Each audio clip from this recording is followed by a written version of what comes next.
Underground Bunker. This is your proprietor on an amazingly warm day on Kensico Dam. It's crazy, but I'll take it. And I just thought I'd talk to you about today's video that people seem to be enjoying. Scientology's latest promo for solo knots. And, some people ask me, why do you talk about the beliefs of Scientology? Shouldn't you just stick to the abuses? And I understand that question. We do cover the abuses and the controversies of Scientology. But I think in some ways understanding those abuses is difficult without also understanding the beliefs. So-called beliefs. Scientologists, of course, will tell you there's nothing to believe in Scientology. It's all fact. It's all science. And one of those facts in Scientology is that you are an immortal Thetan who has lived 76 trillion years. And you just go from lifetime to lifetime, body to body over this incredible span of time. But between lives, you have your memory erased by these evil actors, either an invader force or evil psychs. And so part of Scientology is trying to recover those memories of what you went through in previous lifetimes.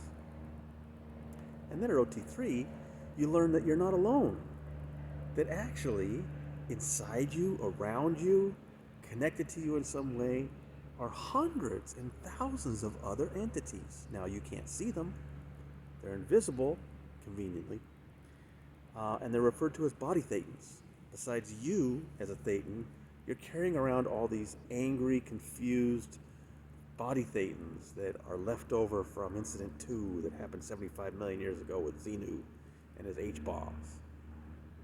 And through OT3, 4, 5, 6, 7, what you're doing is trying to find those invisible body Thetans and remove them. It's incredible. Think about it. Hundreds of dollars an hour to convince you to find these things you can't see, but that you can somehow suss out with an e-meter, right?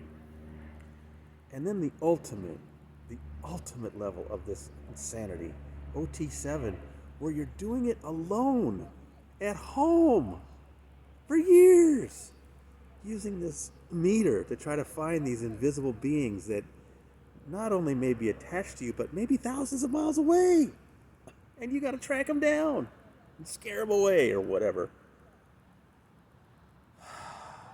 I mean, it's the perfect scam. Because once you come in and tell them I'm done, then they say, no, there's still more. You still got more to get rid of. Go back and do another year or two. People spend incredible amounts of money on this. And then, of course, the ultimate prank is OT8. Once you're finally done with OT7, they finally certify you. You no longer have any body Thetans. It's just you and your whole track of memories for millions and billions of years. What do they tell you on OT8? That all those memories you've been recovering from millions and billions of years ago weren't your memories. They were the memories of your body Thetans. But now you've gotten rid of them, and now you can begin to find out who you are. So start back at the beginning. That's OT8. It's the ultimate prank. L. Ron Hubbard was pranking people. How much money could he get out of them with this nonsense? It's devastating, OT8. I don't understand how anybody doesn't just run away after they realize they've had millions of dollars taken away from them and they have to start over from the beginning. It's just incredible. And, I credit Leah Remini because she's really the first one that dived into that and put it on her show with her mother talking about it on the Scientology in the Aftermath. And then we put up the actual materials, and Luis Garcia, a former OT8, confirmed them for us and talked about that whole experience. He had said how while he was going through this process, he had recovered these memories of like being a pirate in the 17th century Caribbean and stuff. And you build up this idea of who you think you are or were, And of course, it's heroic. You were leading armies on other planets. You were a pirate, whatever. You build up these identities of who you think you were, and then you get to OT8 and say, nope, that was somebody else. Now you know who you weren't.